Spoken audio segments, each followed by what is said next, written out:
Off of the gram. Bitches love the gram. Oh, wait, shit.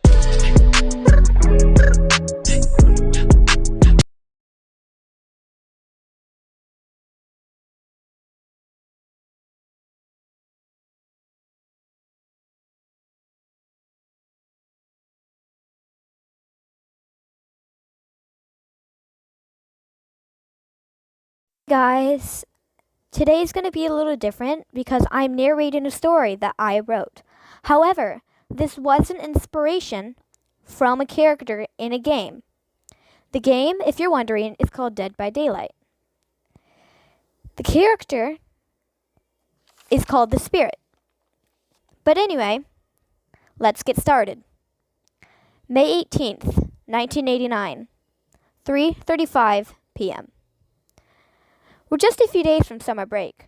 We're also just a few days from graduating high school and pursuing my dream of going to college and studying to be a teacher. May 25th, 1989, 6:50 p.m. Finally, school has ended and I get to go celebrate my graduation.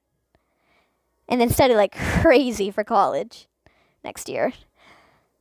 May 25th, 1989, 6:55 p.m. I watched her walk down the hall. So graceful. Too graceful. Her long brown hair bounced like springs.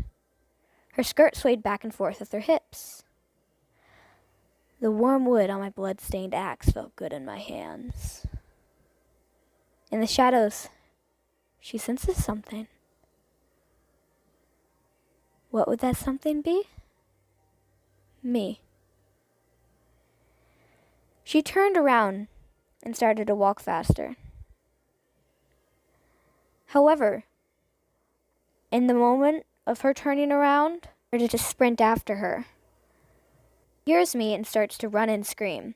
Her screaming isn't gonna help. Nobody's here, I taunt her. After a while, she starts to tire, and I gain on her. I jump on top of her, shoving a rag in her mouth, gagging her. She attempts to scream, but all that comes out is muffled whimpering. Her pathetic attempts of getting loose and free were weak, and I easily block her attempts, eventually tying her down. I pull 2 rubber bands out and put her hair into the cutest hairstyle, pigtails. Then I start my masterpiece. 25th, 1989. 7:20 p.m. She wouldn't stop screaming. Somehow she got louder, so I had to shove the gag in deeper. She started gagging, coughing. I also noticed that the rag must have cut a hole in her cheek because it started bleeding. It started seeping into her brown hair. I told her with a smile, "Sorry, some of that must have gotten in your hair." She just cried. Pathetic. I expected her to respect me. So, as a punishment, I grabbed my trusty axe, sharpened it a little, raised the axe up high, and swung it down as hard as I could on her legs. There was a sickening crack. I smiled. She screams in agony. I swing again and hit the same spot. The leg comes clean off with another sickening crack. I smile as she wreathes in pain. She sees the joy on my face and is terrified. I couldn't tell whether or not she was terrified of the fact that I was smiling at her pain and suffering, or that she knew this was the end of her life, because she knew very well that it was. She wouldn't stop wiggling her arms around, so I had to break her arm. I grabbed her arm and snapped it. I took the axe and cut it in half. I did the same with the other arm. With the left leg, however, I cut it into 3 pieces.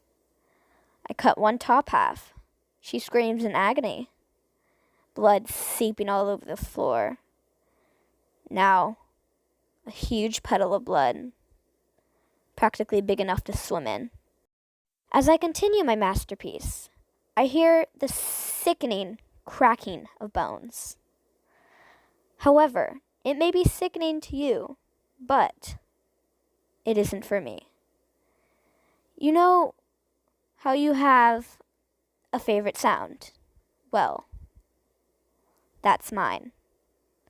Sadistic, I know, but not all people are perfect now, are they? The middle segment off, and then I cut the rest of her bottom leg. I go to her face and carve an X. On her dead, limp body, I carve an X into her cheek. The blood seeps down her cheek, onto her ear, and onto the floor. I leave her body there for people to discover. I take my axe and head home. May 25th, 1989, 10 p.m. I made it home and sat down and ate some steak after sitting my newly colored axe down. I savored every bite. When I finished, I took a shower and went to bed. May 26, 1989, 2:15 a.m. I wake up to a pain in my cheek. It hurt a lot. Startled, I sit up almost instantly. I see a blur of something moving. The fuzziness leaves my eyes, and I see her. Why? Why is she still alive? I try to get up to realize that I've been chained down. She finishes carving my cheek and starts to cut my limbs. I scream, and I realize that her limbs are floating. What is she? What is going on? The pain of the cutting in my legs from the axe jolts me back from concentration. I start to scream, feeling the no longer joyful, sickening crack of bones. And she laughs as I take my last breath. Why me? Why? May 26th, 1989, 4:30 a.m. I walk away from his body, leaving it there twitching. May 25th, 1990, 6:50 p.m.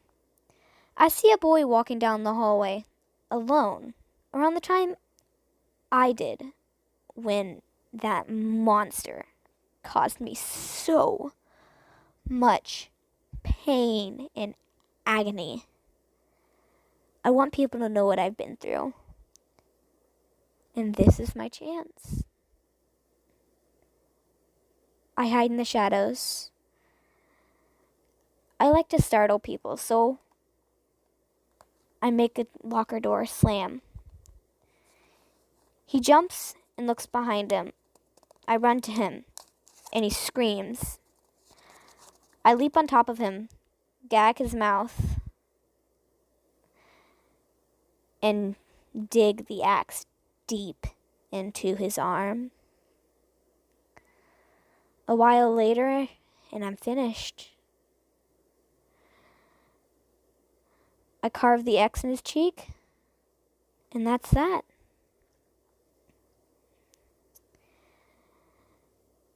The same axe that caused me pain brings me justice.